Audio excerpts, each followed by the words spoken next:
মুসা আলাইহিস সালাম অনেক চালাক নবী। উনি বললেন, আল্লাহ, আমার হাতের নিচে যদি গরুর 2000 পশম থাকে, তার মানে 2000 বছর হায়াত বাড়িয়ে দিলেন, কিন্তু এক্সট্রা হায়াত যখন শেষ হয়ে যাবে এরপরে কি হবে? আগে ওইটা বলেন। আল্লাহ বললেন সুম্মাল মাউত, তারপরে তো মুসা মরতেই হবে, আসতেই হবে।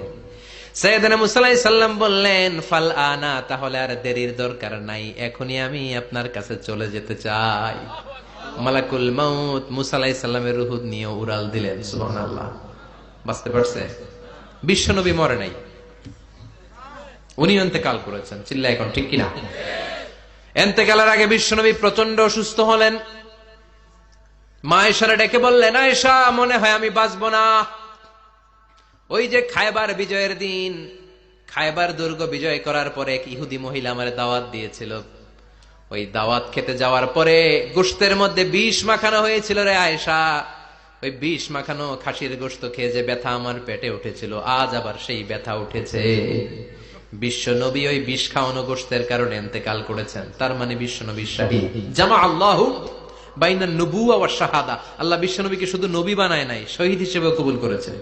সুবহানাল্লাহ কইবেন না? প্রচন্ড অসুস্থ, উনি ছাড়া মসজিদে নববীতে কেউ ইমামতি করার সাহস পায় না। বিশ্বনবী বললেন, আবু বকর তুমি যাও। আবু বকরও যায় না। বিশ্বনবী বললেন, পানি আনো। বিশ্বনবী পানি দিয়ে ওযু করলেন। ওযু করে কয়েকজন সাহাবীকে ধরে উঠতে চাইলেন, আবার ধপাস করে বেহুশ হয়ে পড়ে যায়। বিশ্বনবী উঠতে পারে না। আবার বললেন, ঠান্ডা পানি আনো। পানির ভেতরে বিশ্বনবী 2 হাত ঢুকিয়ে দিয়ে ঠান্ডা ভিজা হাত দিয়ে চেহারার মধ্যে মাসে করলেন, আর বললেন, ইন্নালিল মাউতি লা সাকারাত, হায়রে মৃত্যুর কি যন্ত্রণা, হায়রে মৃত্যুর যে কি কষ্ট। ও মিয়া, বিশ্বনবী যদি মৃত্যুর কষ্টে কাতরায়, আমাদের অবস্থা কি? আমাদের নসিবে কি আছে? আল্লাহ তুমি বাঁচাও, পড়ে না আমি। বিশ্বনবী কাঁদছেন, সাহাবারা একের পর এক দেখতে আসে, কান্নার রোল পড়ে গেল চারদিকে। বিশ্বনবীর কলিজার টুকরা নয়নের পুটুলি সাইয়্যিদাতুনা ফাতিমা বিশ্বনবীর কান্না সহ্য করতে পারে না।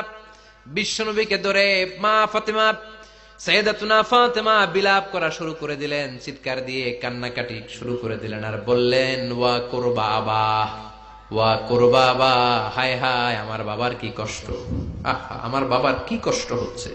বিশ্বনবী বললেন, ফাতেমা তুমি কেঁদো না, আমার কষ্ট আজকের পরে আর থাকবে না, আজকে তোর বাবার সব কষ্ট বন্ধ হয়ে যাবে।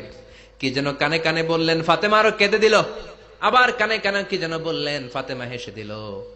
বিশ্বনবীর ইন্তেকালের অনেক পর মা আয়েশার কাছে ফাতেমা বললেন, আমি যখন প্রথমে কেঁদেছিলাম, আব্বা বলেছিল আমি আর বাঁচব না রে ফাতেমা। আবার কানে কানে একটা কথা বলার পরে হেসেছিলাম, আব্বা বলেছিল আমার পরে আমার পরিবার বর্গের মধ্য থেকে সর্বপ্রথম তোমার সাথে আমার দেখা হয়ে যাবে রে ফাতেমা। অল্প কয়েক মাসের ব্যবধানে সাইয়্যিদাতুনা ফাতেমা উনিও ইন্তেকাল করলেন। বিশ্বনবী শোয়া থেকে উঠতে পারে না। এক সাহাবীকে দেখলেন মেসওয়াক করছে।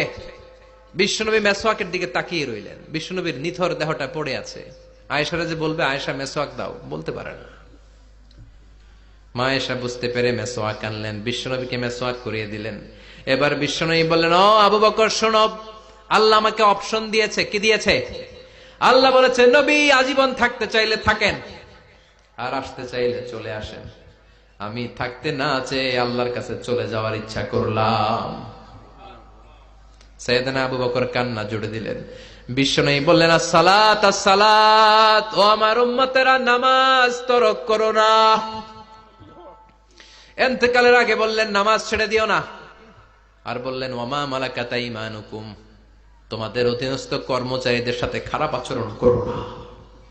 ঘাম শুকানোর আগে পয়সা দিয়ে দিও। আর হাত দুটো উঁচু করে বললেন, আল্লাহুম্মা ইলার রাফিকিল আলা, ও আল্লাহ আমি আপনার কাছে যেতে চাই। এই কথাটা বলে বিশ্বনবীর হাত দুইটা ধপাস করে জমিনে পড়ে গেল। বিশ্বনবীও চলে গেলেন। থাকতে পেরেছে কেউ? চিল্লায় বলেন। এজন্য আমরা আল্লাহর কাছে ঈমানি মৃত্যু চাই। কি মৃত্যু? আমরা উত্তম মৃত্যু চাই। চিল্লায় বলেন, কি মৃত্যু? এজন্য মরণের আগে ঈমান নিয়ে মরার দরকার আছে না নাই? বিশ্বনবী দোয়া করতেন, আল্লাহুম্মা রযুকনা হুসনাল খাওয়াতিম, ও আল্লাহ আমাদের শেষটা যেন ভালো হয়। শেষ কথা বলি, এদিকে তাকান, মনোযোগ আছে? বলতেন, আল্লাহুম্মা রযুকনা হুসনাল খাওয়াতিম, ও আল্লাহ আপনি আমাদেরকে ঈমানের মৃত্যু দেন, আমাদের শেষটা ভালো করেন। কারণ সব ভালো তার শেষ ভালো। জানেন না এটা আপনারা? সব ভালো তার শেষ ভালো। আজীবন ইসলামের পক্ষে, আজীবন নামাজি মুত্তাকি, মরার আগে কাফের হয়ে মরে, এরকম আছে না নাই? মরার আগে শাহবাগের মঞ্চে উঠে ভাষণ দেয়, ভাইয়েরা আমার, আছে না নাই?